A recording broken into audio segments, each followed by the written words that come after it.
This week on the podcast, we're joined by Joe from GamingNexus.com, who gives us his first impressions on the newly released Jedi Survivor. Wizards of the Coast takes us back to the 1920s, and not in a good way.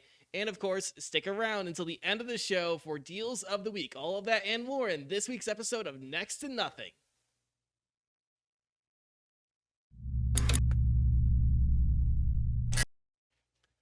Hello and welcome to Next to Nothing, a podcast for gamers on a budget. I am your host, Danny K. With me, as always, the wonderful, the beautiful, the Mr. Greenlee. Green, how are you doing today?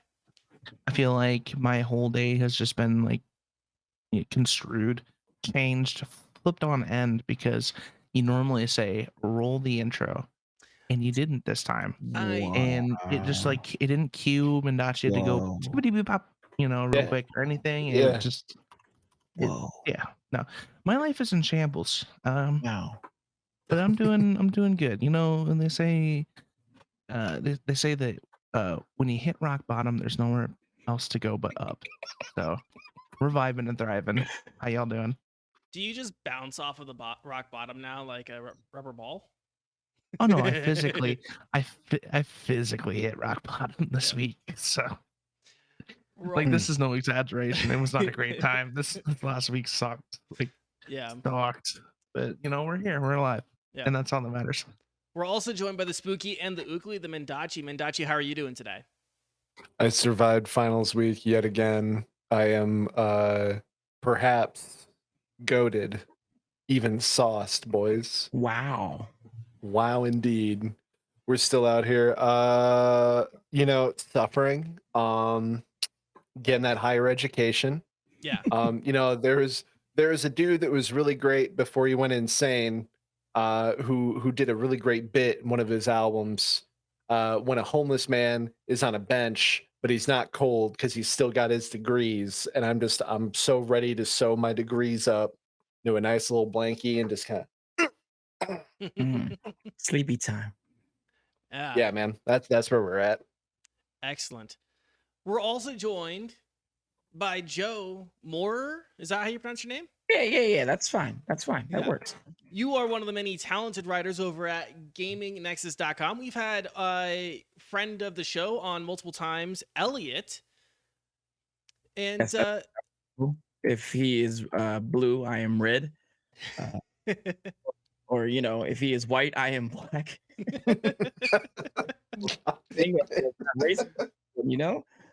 So yeah, rivals indeed. But yes, Elliot is a good person to have on the show. Yeah. So I want to give him a quick shout out and thank you for connecting us. I appreciate you coming on the show. For the folks out there who have not had the pleasure of meeting you yet, Joe, who are you? What do you do? And where can people find you? Well, I have been with Gaming Nexus for about 2 years now. I've been streaming for about 2 years now. I'm on Games, the letter N, Moorer, Moorer. I am a musician in a 12-piece cover band called Conspiracy, right out of Columbus. I am an improviser in an all-black improv group called Affirmative Distraction. Our next show is May 18th. And I just love entertaining people, and that's where you can find me. Games, the letter N, and more for all your streaming and wonderful gaming stuff. And go to Gaming Nexus to read my reviews, especially the controversial one about Forspoken, which I gave a 9.5 because y'all, that's why. Can I cuss on this channel? Yeah. Okay, I do all the time, buddy. Exactly. So there's that. But you can find Gaming Nexus, GamingNexus.com. We just put up the review to Redfall, and we are working on the review to Jedi Survivor as we speak. Awesome. Hell yeah. And we'll get to talking about that in just a moment. But first, I want to say thanks for watching and listening to the show. Be sure to stick around until the end of the show here to hear about some awesome deals that we found for you this week. And of course, if you miss any part of the show, you can find us on YouTube, Spotify, Apple Podcasts, Google Podcasts, and everywhere podcasts are found. And of course, if you're joining us there, you can always catch us live on Twitch every Tuesday at 7 p.m. Central Time. I think without further ado, Greenlee, Joe, let's talk about Jedi Survivor. Get some of your guys' first impression. The game has been out for what, like 5 days now at most? Yeah. Friday the 28th. Yeah, that's when it dropped officially. There was like a pre-download earlier that week, like Tuesday, I think, is when you could have like pre-downloaded it on the 25th. Mm-hmm. Yeah, 25th. Yep. Okay. So, Jedi Survivor, does this have anything to do with Star Wars? No, it's a no. it's a game. Star kind of like Trek. a. Star It's Trek. kind of like a what's a Castlevania, No, You're no. That's the but wrong. with like a. It's got like a Metroid. more like vibe. Contra. Oh yeah, A lot of shooting, a lot of jumping and flipping, shooting. Contra. But okay, without being serious now, without spoilers, like, what is the story of Jedi Survivor? Where does it pick up? Where does it fit in the Star Wars universe? So if you don't mind me taking this one, Joe. Oh, go for it. So it is the direct sequel from Jedi Fallen Order, which is a game that was released in 2019, I believe, or 2020. I think it was 2019. I think it was 19. I think it was 19 as well. And it follows a character called Cal Kestis as he tries to maintain order and will return order to the galaxy that has been overrun by the Empire. So this takes place I would say before. I want to say it's before the Rogue One story, as well as I think it is right around the same time as Star Wars Rebels. If you're an avid watcher of the Star Wars franchise, so it's like essentially going through the ropes of the Empire's taken hold. The Inquisitors are everywhere, and we're trying to get the galaxy back on track. Okay. Now, I think Green's love for Star Wars is pretty well known by our audience, but Joe, I do have a question. Like, how do you feel about Star Wars? Is it something that you hold near and dear? Oh man, I'm on the wrong podcast. Okay, so listen. 1, 2, 3, 4, 5, 6, 7, 8, 9, Rogue One, Jedi Fallen Order, Jedi Survivor.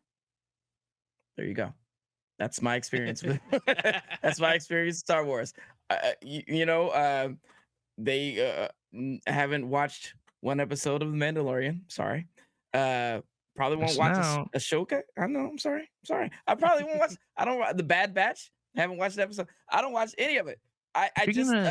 The side if stories. You're gonna watch Ahsoka, if you're gonna watch Ahsoka for any reason, it's gonna be for Rosario Dawson, because right, was it right. And I know I probably should watch at least The Mandalorian, right? I should watch at least The Mandalorian, but at the same time, that's where my fandom kind of stops. I was the guy who watched The Force Awakens and was like, okay, it's A New Hope all over again. And then I watched the second one, or episode 8, and I was like, oh, the fans got to you guys. Yeah, how are you gonna fix this? And then episode 9, they like overcorrected for me, and I was like, all right, it's fine. Yeah. By the way, go ahead, Rey Skywalker. You are not on the wrong podcast, because you have more Star Wars experience than I do. Hooray! I stopped with episode 8. I never watched Clone Wars as a kid. Bad Batch haven't touched. Mandalorian haven't touched. Obi-Wan haven't touched. So don't worry, you're in good company. Perfect. I think the only thing I'm really missing out on is Bad Batch. I don't think I've watched any of that yet. But I watched the original Star Wars Clone Wars animated show, like the 2005. Like there was one that happened before Revenge of the Sith. And like it was like I think it was 1 or 2 seasons. And it was like a completely different art style. Yeah, the Genndy Tartakovsky project. It was rad. Yeah, it was so rad. Like Grievous in that one was like, it was menacingly terrifying in that show. We just need to let Genndy Tartakovsky do more badass animation. Yeah, Samurai Jack, Clone Wars. Agreed. Yeah, it was fantastic. That's I think the biggest part about it is like it had that Samurai Jack like esque art style to it, and it Yeah. like it was. I remember as a kid, it was like it was heat. Yeah. So back to Jedi Survivor.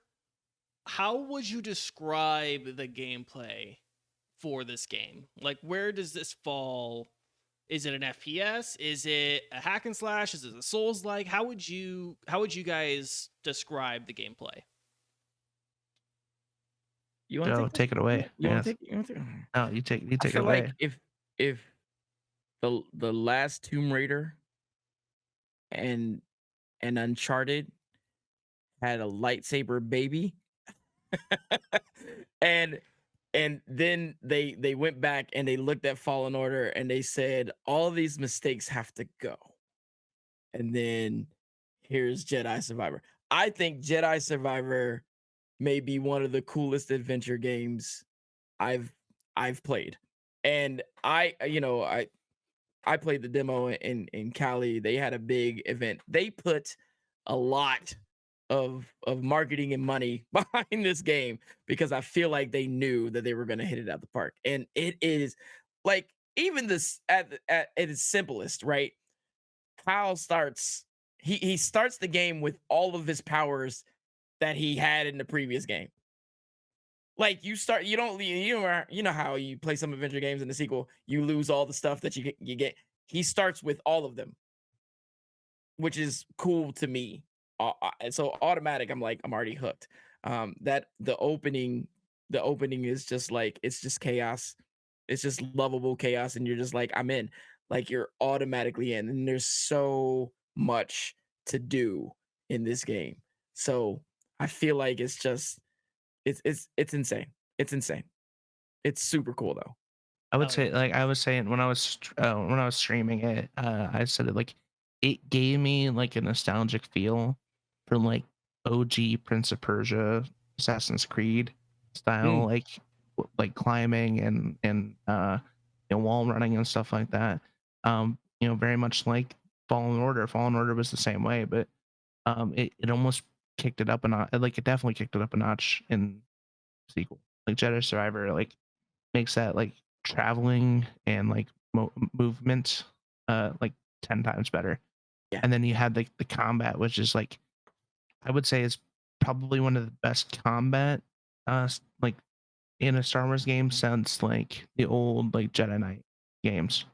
Yeah, Like definitely. it just feels good. He seems so fluid, right? Mhm. Like everything. It doesn't feel stiff. Like and it doesn't feel like you can just go through and just throw the lightsaber out there and people die. Like, but it feels, man, I can't even describe it. I don't want to call it perfect because then the internet will like perfect. How dare you? But it's pretty damn good. It's a pretty damn good combat, to be honest. Oh yeah, Heck yeah. I agree. So you kind of alluded to something there, Joe. Like the internet has been I'm gonna say divided. I'm gonna be charitable and say it seems like it's been Sure. pretty divided on this game right now. And it seems like there's a lot of issues like around the PC port. For Joe, just real quick, how are you playing the game? Are you playing on console or are you A playing PS5. PS5? Okay. Mhm. And Green, I know you're playing on PC.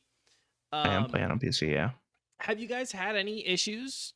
Any like stuttering, FPS, any glitches, anything like that? And Joe, I'll kind of go to you first for this. The game froze on me already. um and so I feel like the internet has merit. I refer to them as the internet because there's no other way to talk to these people unless I call them the internet. The internet has a little bit of merit when it comes to bugs and things like that. I don't know. The game Uno crashed on me too. So like I just feel it's the nature of gaming right now. Games are going to crash. Games are going to have bugs and weird exploits and stuff like that. So I don't know. I'm on the side of if the game is not game breakingly bad, I'm gonna play through it, right? The game crashed right before a cutscene. So as soon as I loaded it back up, I just went into the cutscene and kept playing. So I don't know. Gotcha. Green, how about you? Any issues, especially on PC? So I waited until a little bit past the release date because they were gonna talk. They were talking about doing a day one patch. So when I loaded it up on Friday, because like for some reason it my SSD was being weird. And it was like, nah, you can't download this all the way. So on Friday, I spent a good portion downloading 100 gigs. But when I launched the game, it had this like it took an extra like 10-15 minutes to do this like compiling for essentially like optimizing for my system, right? And then like it automatically had like the settings set to like high and stuff like that. One weird thing that I noticed is it was like defaulted to 1440p, and I have a 1080 monitor right now. So that was kind of weird. But like when I first initially started playing, like the first playthrough, I had no issues. I think I was getting like anywhere from, I would say like at lowest was like 60 frames, upwards to like 90 to 120 plus. But then like the second day towards the end of like when I was streaming, I'm like, I'm gonna turn off the motion blur and stuff like that. And that my friend was a mistake. I changed a few things from high to medium just to see like what would happen. I changed the motion blur. I changed the field of view to like the widest, because it doesn't tell you like degrees of field of view. It's just like wide, wider, widest. And when I applied those settings, my character Cal, essentially became a blurred out, like when you watch something on TV, like a movie that's rated R on TV, and then like blur out some boobies. That's what it was like when I moved. Like it was just like a full body blur. It was weird. So I had to like revert the settings, and I had to like push through it having like this weird blotchiness for a little bit, and then it slowly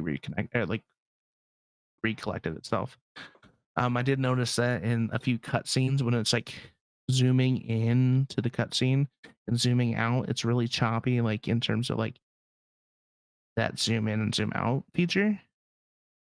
But it's not something that it affects the game, you know. Yeah, and there's a few like smash cuts, like when they smash cut, like kind of things kind of settle in real quick. Like, I don't know what that's exactly called. I mean, it's a rendering thing, but it's not, because they're all there. They're just like quick, like bandana effects when you see Ryu for the first time. The bandana comes down.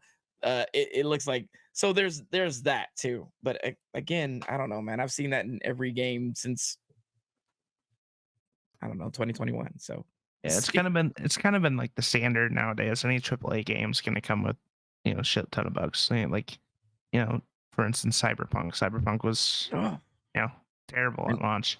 I mean, and so now was it's The hailed Witcher. as one of the greatest game ever. Witcher, yeah. The Witcher 3, like when it dropped, it was buggy. I mean, it's a sad reality these days, but almost every AAA title is gonna come out not great at launch, and then there's gonna be some sort of patch because of some oversight that they're trying to meet a deadline for.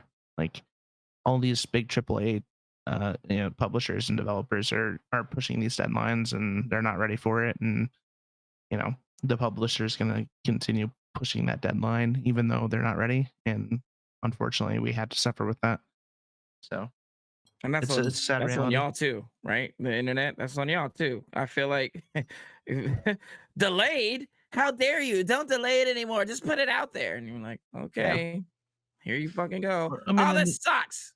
And then you also got like developers, EA, for instance, with Anthem's, they changed the entire game like a year before launch into a completely different game. stuff like that like is devs need to like they need to reevaluate their process. And when it comes to like these new games, because like if you're charging big money for it, 70 plus dollars for a game, it should be optimal, especially a single player game. Like Jedi Survivor is a single player game, right? There's no multiplayer to it. It should be as near perfect as possible at launch. Yeah. So I don't know. Agreed. And I think all that to be said, even with all that, you I don't know if you agree with this, but it's still a great game. I still feel like it's a great game. Right? Did you mute yourself? But yeah, I was gonna. I muted myself on accident. Yeah, it's a phenomenal game. It's a great game. Like even with like the bugs that I saw, like it didn't kill my experience. Like it, as I said, it eventually corrected itself after I went back and reverted the settings, and like I have been having fun with this game. Like I wish I had like a 4080 or 4090 and a 4K monitor, because the game itself is beautiful. It's pretty. But like I don't have that stuff, and but it still looks good at 1080 on a 2080 Super. So So, Green, what has been your favorite part of the game so far?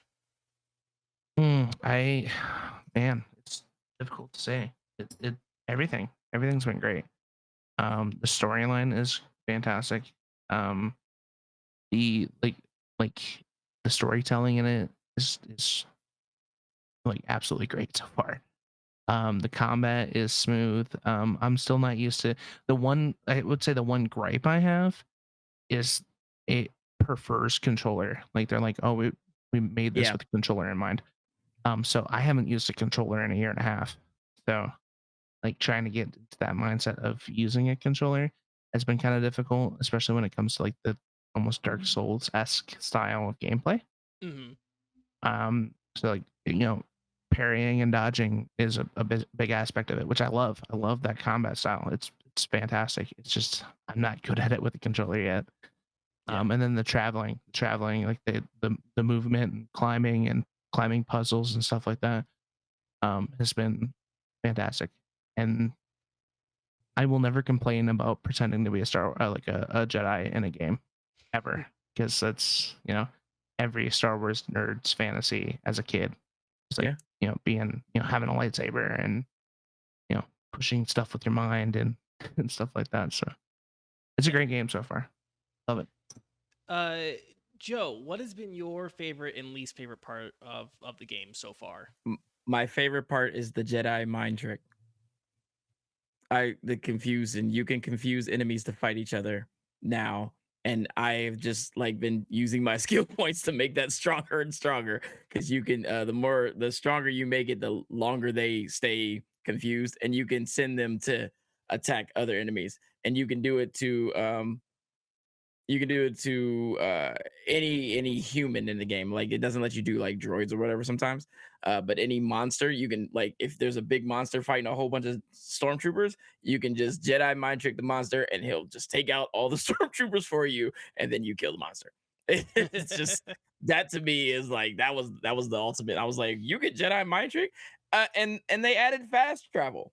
You can go from point to point once you clear that checkpoint.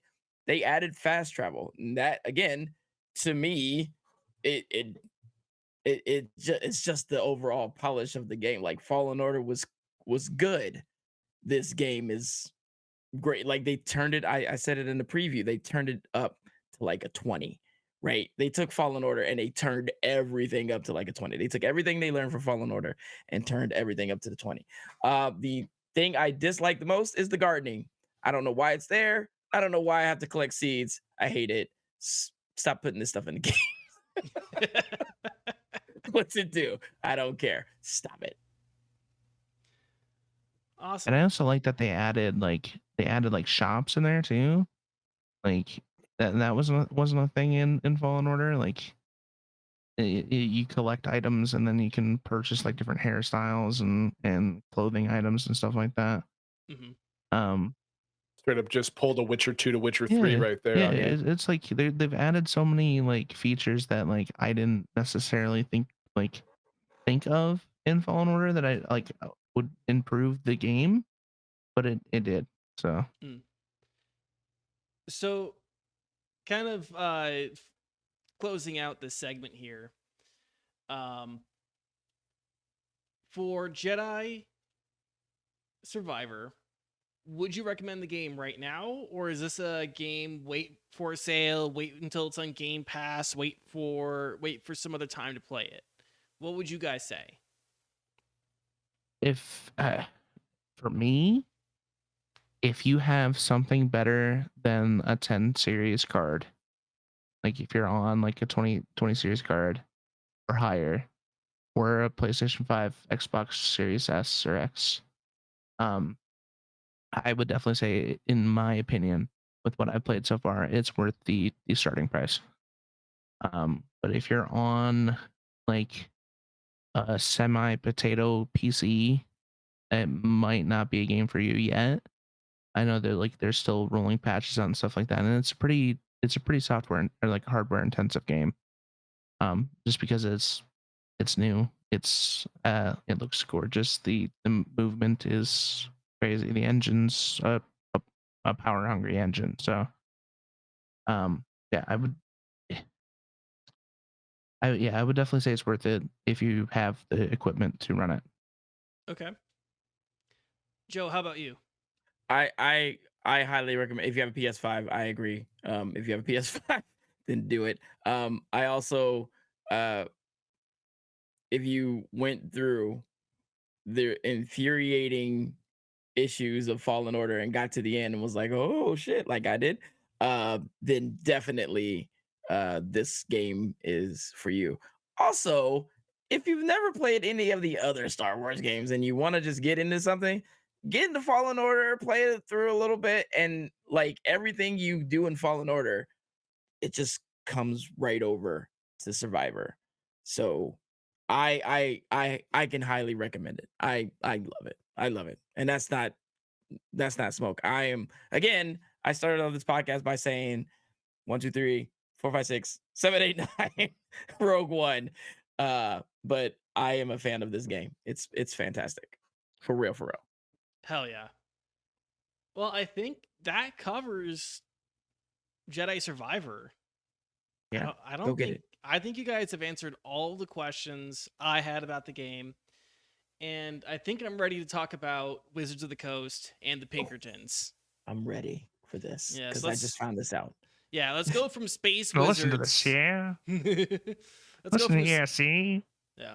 So for this next story, real quick, Mendacii, can I have you hum some which side are you on while I set the role play here for a second? You know what? I think we should go even further back to the Homestead Strike Song of 1890. You know, because 'twas in Pennsylvania town not very long ago that Wow. men struck against reduction of their pay, and their millionaire employer with philanthropic show had closed the work, still starved they would obey.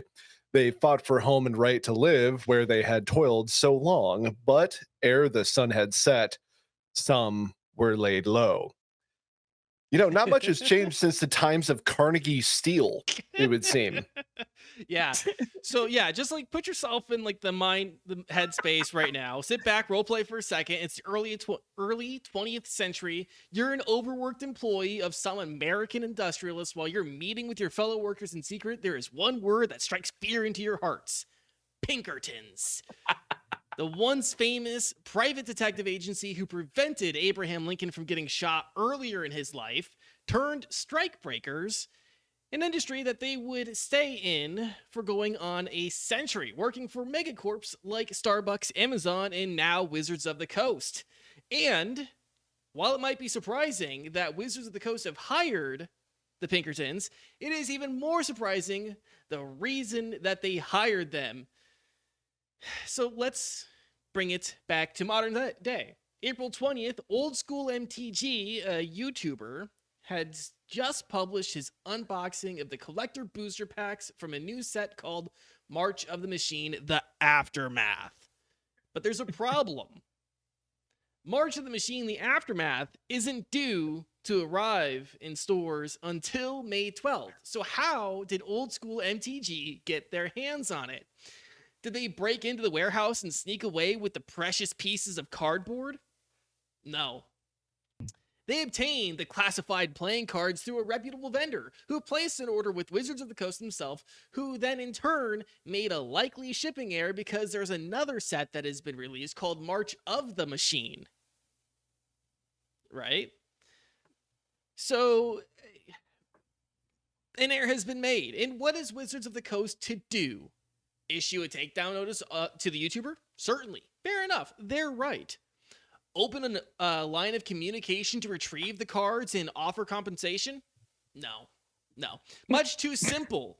Much too civilized. Instead, they send the world infamous Pinkertons to the home of the YouTuber to threaten and frighten him. On April 22nd, Old School MTG was visited by the world famous goons who allegedly forced their way into the home after being told to wait outside by the YouTuber's wife. They accused him of theft and threatened him with jail time and $200,000 in fines and legal fees. Mind you, the Pinkertons are usually armed. It is important to note that Wizards of the Coast disputes these events as told by Old School MTG, but that claim holds about as much weight as a magic card in the breeze. They have also confirmed that they did hire the Pinkertons to retrieve the cards. They confirmed that in a comment to Polygon. They also claim that they did attempt to reach the YouTuber prior to sending the private security firm to his home.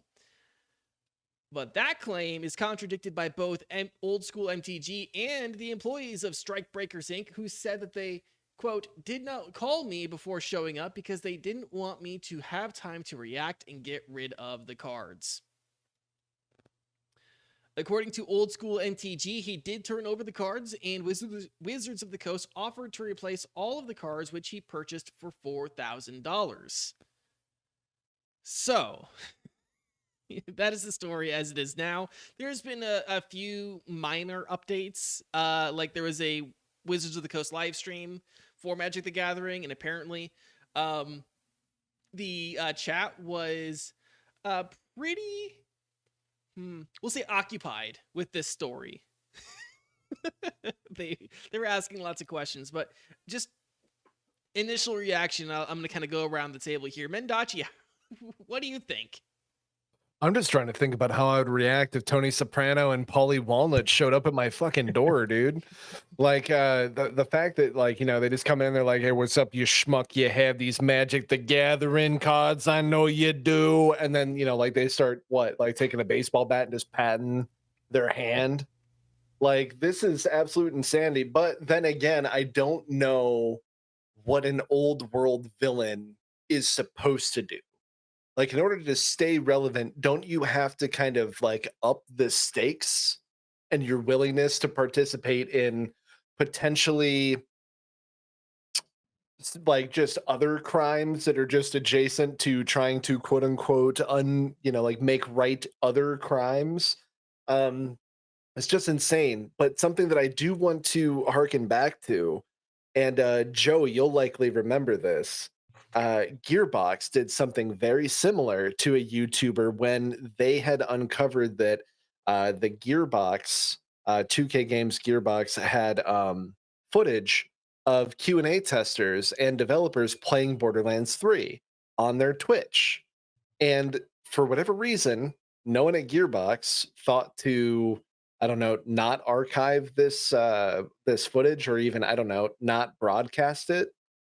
And this YouTuber found this gameplay, raw gameplay, well before release. I think like somewhere between 3 and 6 months before Borderlands 3 came out. And all he did was capture his screen through OBS, watching the gameplay of Borderlands 3, and then just re-uploaded it with footage from 2K Games, Gearbox, Twitch, Borderlands 3 gameplay. And they did the exact same fucking thing. They sent goons to his house. They did not they did not issue any DMCAs, nothing like that. And they didn't deny it, just like WOTC is doing right here. And instead of like actually contacting him in any other way, they contacted YouTube and kind of said that like he was doing crimes. And so YouTube literally just took down his entire account, and he was a pretty established YouTuber, and also was a huge kind of like advocate for Gearbox content and Borderlands content. So they like literally just took one of their biggest advocates and just treat him like Old Yeller, just shotgun straight to the face. It's a really good reminder that the people that are behind the things of your hobbies, like the companies of your hobbies, they're not your friends. They don't necessarily care that you love their products so much. Never really put too much water in a conversation in which they come in front of you and do like a community Q&A. It's bullshit. They're trying to get you interested so that you spend more money. And that's about it. This is a bleak world, and the things that bring you joy bring so many other people's pain. Back to you, Danny. Damn, bringing us all down. Yeah, try to, like an anchor. Yeah, so Joe, you mentioned right before the show that you hadn't heard this story yet. I want to know, now that it's been laid out in front of you, how are you feeling? What are your thoughts? Are the Pinkertons Nintendo? That's my first question. Are the Pinkertons Nintendo? Let's be honest here, right? There's a lot of Tears of the Kingdom footage out there, and people's accounts are getting taken down left and right. And I know for any reason, Nintendo does not mess around. I did not know that they were sending hired teams or goons to people's houses. You hear the Borderlands 3 thing, but it kind of goes like over your head because you're like, is that for real? Like, is that somebody just trying to get? No, this is real. This is definitely real. Are people afraid to stream like early content? I just 2K. I got the Icon edition for WWE 2K23, and I streamed it, well after the embargo, and they took my shit all the way down. I was like, wait, I'm under embargo, whatever. So I appealed it, and they put it up like 3 weeks later after the game was released. And I was like, so I get it. You guys, we're buying these games, and then we are making money hand over fist streaming these games because people are tipping, and I can get it. But I bought the fucking game, and if streaming is available to me, I should be able to fucking do that shit with no hesitation. It's not my fault that Wizards of the Coast sent that shit out themselves. Don't send no motherfuckers to my house, because Pinkertons might be gone. I don't know, man. The Pinkertons might have, and I hope. Are you listening, Pinkertons? Are you Nintendo? Talk to me. Probably. Are you outside my house right now? Okay. They're scoped in on the house. I didn't say too much. To your side through your window. They're watching you. What is this red dot? That's wild. It is wild. That's crazy to me. I feel like if somebody were to show up to my house and be like, "We're from Wizards of the Coast." No, you're not. And I close the door. Yeah. You're Jehovah's Witnesses. I don't know. Like, you gotta go. Like, but if you keep knocking on my door and just hanging out and like walking through my backyard and looking through my windows, ugh. It might be. I might be playing some other cards. Joe plays gun card. Bam, bam, bam. Bam, bam, bam. How much energy I need for that? Nothing? Okay, cool. Reload. You can tap. You can tap it every round, actually. Yeah, you can just tap it. That's right. Yeah, so, that's insane. You might be catching a case, but they might be catching a bullet. Green, what do you? That's right. And that's the case of the bullet. Be like, hey, there you go. Now we're 2 peas in the pot. You're 6 feet in the ground. I don't know. That's the biggest thing too. Is like if someone shows up, to my house, armed, and they're not the police. They don't have a warrant. They're that's it. And they try to muscle their way in. Think about this, guys. Okay. If It's- dudes in suits show up at your front door and go, "We're from Wizards of the Coast, and we hear that you have some of our shit." Mm-mm. No, here's your shit, but what the? You're not coming in. Here. Y'all Yeah. sent it by mistake. you don't Fuck even have to y'all. give them the. You don't even have to give them the shit. That's I the don't thing. have to give you the shit. If they are not the police, if they are not any form of law enforcement, and they show up at your door and they do not have a warrant, you know, That's it. you shut the door and you call the police if they do not want to leave. You know, if they're Does- armed person security or not, if they're armed people and they bust into your door, it's a problem. Is this in the And- UK? No, No, this this is is in the States. U.S. This is in the States. Yeah. It's in the States. Yeah. So that's the biggest thing. It's like just the one thing I can tell every content creator or anyone that this ever happens to is it. As I said, if they're not law enforcement, they do not have a warrant. You do not have to open the door for them. If they knock on the door and they say, "Hey, we're here for this," you shut that door. And if they don't want to leave, you call the police because by law they are trespassing. Yeah. And if they push in and they make their presence violent, then you have full authority to, produce the same amount of violence back. The being police will a not law-abiding make it on citizen. time. Mm-mm. So, They as a just- law-abiding citizen, they would they be just leaving it in won't. a body bag. Yeah, that's it. Hippity hoppity. Get the fuck off my property. Exactly. So yeah, that's the biggest thing. It's just just don't open the door. Yeah. Call the So- police. Don't open the door. So, what did we learn from this incident other than our quick lesson on your rights as a citizen? Well, we learned that Wizards of the Coast sees its fans and media as a hostile entity and would rather intimidate and harass for perceived infractions rather than give clear and open communication. Wizards has learned nothing, absolutely nothing, from the last 6 months of scandal and controversy and will continue to tarnish the reputation with disgusting business practices such as this. This is what we have learned. This is one of the many nails in Wizards of the Coast coffin in terms of their once wonderful reputation. This is one of the many reasons why I am currently considering transitioning Arcana over to some other game system, which, we'll see. We'll see what we figure out because, yeah, this is a lot of bullshit.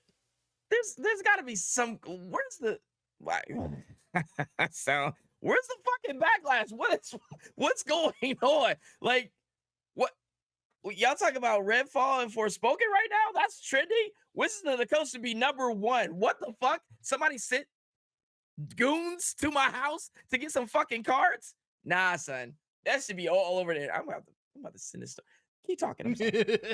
I'm pissed for this guy. Yeah. This. By the way, it's all over. I mean, granted, yes, they were unreleased cards, but it was $4,000 worth of merchandise. That's their fault. And Somebody got fired. Who's the And something Exactly. it is a civil suit. Yeah. Yeah. It is not a armed by force we're coming to get these cards thing. That is a civil suit and nothing more. Yeah. Yeah, I think the part that really fucks me up about it, one last thing, is that like he got them from a reputable seller, not a reseller, not a wholesaler. He got them from a reputable merchant, right? and someone sent him those cards by mistake, and those cards had to leave at least, like wherever and whenever Wizards of the Coast sent those out. Like any of you that may have worked at, say, wonderful places like, I don't know, GameStop, that breaking street release is a very, very big deal. And like that's what this was, like dude didn't just hand out a whole bunch of cards and then these people went and did tournaments with him and shit. Like Right. they sat in his fucking house and he did a cool video on YouTube. It was like, guys, look at these cards. of which, if I remember right, quite a few of them had already been shown on their own YouTube channel, because they'll do hyped, like, hey, get hyped, look at this new release, here's some cards, like, this is what they're gonna do. And wow, yeah, that's really it. Without going super deep down the rabbit hole, like, why? And thank Sometimes God a that little he streamed why? it too, because now he has evidence that he was sent these cards. It's not like he broke into Wizards of the Coast and was like, "I'm gonna find these cards, all of Mm-hmm, them." mm-hmm, It's like a sneaky plan, man, bro. Wizards of the Coast will be sending me cards for the rest of their goddamn lives.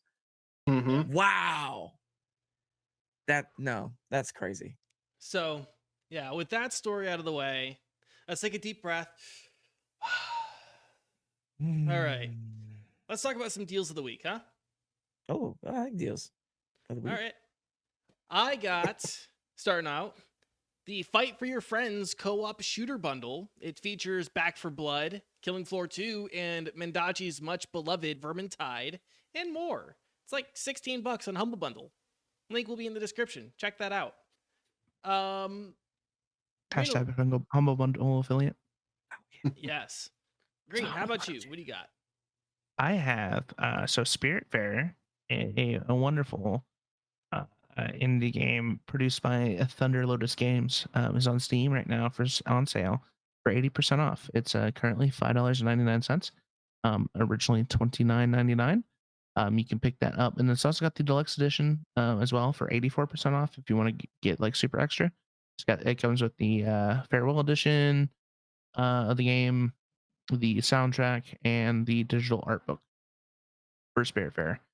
I've seen a lot of people playing this. It's a very cute platformer style game. It's very story driven. So check that out. I think that's going until the 11th. Yeah, May 11th. So you have time from the day that you hear and release this. Or we release this episode. So check it out. Hell yeah. Joe, do you got a deal? I got a deal. Hey, sports fans. How are you?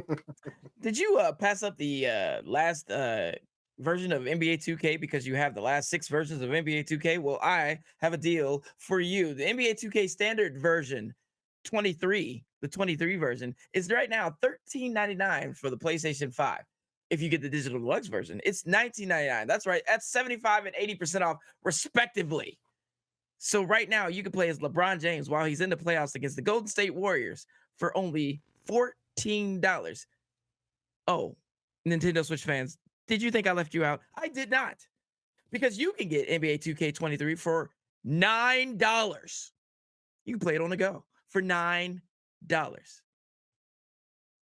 Hell Thank yeah. And Mendacii. Yo, since I've been a downer the whole episode and otherwise quiet, like I've literally only said negative things this entire episode, I'm going to instead take a minute to be uplifting. And instead of giving you a weekly deal, I'm going to ask that you maybe consider donating what you can to the charity fund currently being run by friend of the show, Sally Nightmare. It's for the kids. It's Wigs for Kids. In the episode description, I'll go ahead and have the link to the Tiltify campaign. I believe that we're going to go ahead and let it stay open for a few days after the 48-hour marathon this morning, Tuesday morning of the show. So I've been up for a while. I woke up at like 5 a.m. to do my leg of the 48-hour marathon, played some Hi-Fi Rush. Phenomenal time, really great. Just kind of starting out this morning with a high energy for everybody. And it is going to go ahead and continue until tomorrow at noon. And then in the evening time, we may see Sally either possibly dye her hair first before she cuts it. But she is donating, I believe it's 14 inches of her hair to I don't Wigs think for you can dye Kids. it So if you're donating it. yeah, this would be, I think this is like after she cuts her okay, I was hair. gonna say, like, I don't. Yeah, it would have Yep. to be after for sure. Yeah. It's like, Yeah. So if you want to see like just kind of like the end of it and give your money, then you can kind of be there for essentially the party portion of the stream. So there's been a lot of co-op games being played, and then just some just chatting, things like that, all sorts of stuff. So it's been a really exciting time. Check the episode description for that. Heck yeah. I think that's the show this week. So let's go on ahead and plug ourselves. Joe, for anyone who might have missed the top of the show, who are you? What do you do? Where can people find you? And what do you got coming up? I am a reviewer for Gaming Nexus, so you can find all my reviews and all the other people's reviews at GamingNexus.com. Shout out to Elliot Hillebrand for getting me here and allow me to be with you guys. I appreciate that. Games and More. I'm a streamer. Games, the letter N, MOORER on Twitch, Twitter, YouTube, and Facebook. We do things called the Bracketacular, which we take 32 things of a category: best hip hop song ever, worst game ever played, things like that, and we take them and we put them into a randomized bracket, and then we talk about them and vote them all the way down to like a March Madness type thing, and we can be bribed. So if you want to send stars to keep your entry going, you can do that, and the winner at the end gets a cash prize. So that's what we do on the stream. Plus, we play a whole bunch of video games and exclusives sent to us by Gaming Nexus. So we'll see you there. Heck yeah. Go check him out. Links will be in the description of this episode. Green, what do you got going on? Well, I'm gonna be doing some more Star Wars, Jedi Survivor, and some Hunt Showdown on Friday. Friday is a big day. It's another event for Hunt Showdown. With the what's it, the Revenge of the Skinned Yes. event that's going until June 5th. So I'm gonna be 11th, something like that, sometime in June. So I'm gonna be hammering that pretty much all weekend, as I have time, and that's pretty much it. I mean, I'm technically full-time content creator again, so yeah, you should be seeing more streams of me. Heck You can yeah. follow that twitch.tv/Mr. Greenlee and TikTok, Instagram, YouTube, all that, Mr. Greenlee. And I'll start putting out some more. I promise I'll put more TikTok stuff out. Promise. Hell yeah. Mendacii, what do you got going on? Yo, let's see here. Well, tonight I've got the semifinal for the National Navigators Division of Overwatch. So I will be Ooh. commentating that. It is Upper Iowa University versus Wartburg University for a position in the finals. So it's been a pretty nuts ass season, and a really good way to kind of close out the collegiate season of Overwatch. So that immediately. Otherwise, try to just take a break, man. My brain has been fried from school, from work. Yeah, just all of that. So if you really want to know what I'm up to, which might change on a whim, because let's be honest, I'm chaos incarnate. Check me out on Twitter. That's at only Mendacii. Hot takes, hot cakes, and general profanity abound. So we'll see you there. Excellent. I am working diligently behind the scenes to get the next VR Kana bonus episode edited, and organizing another bonus episode featuring some special guests. So that's my big focus. And yeah, if you guys want to keep up with me, you can find me on Twitter right now at DaniK, DaniEcaE. Otherwise, subscribe to this YouTube channel to stay up to date on Next Nothing and VR Kana. Green, we also have a Twitter account. You want to hit him with that Twitter? It's gonna be at Next Nothing PC. Check it out. Hell yeah. I think that's the whole show for this week. So thanks for watching and listening. Your time and attention is always appreciated. If you've made it this far, be sure to drop us a like and, maybe subscribe. That would be greatly appreciated. It helps us out a ton. Don't forget to let us know all of your thoughts on the things we talked about during today's episode in the comments of this YouTube video, or you can tweet at us at the aforementioned Twitter account. Until next week, stay safe, stay healthy, keep fighting the good fights, and we will see you again next week. Bye. Too sweet.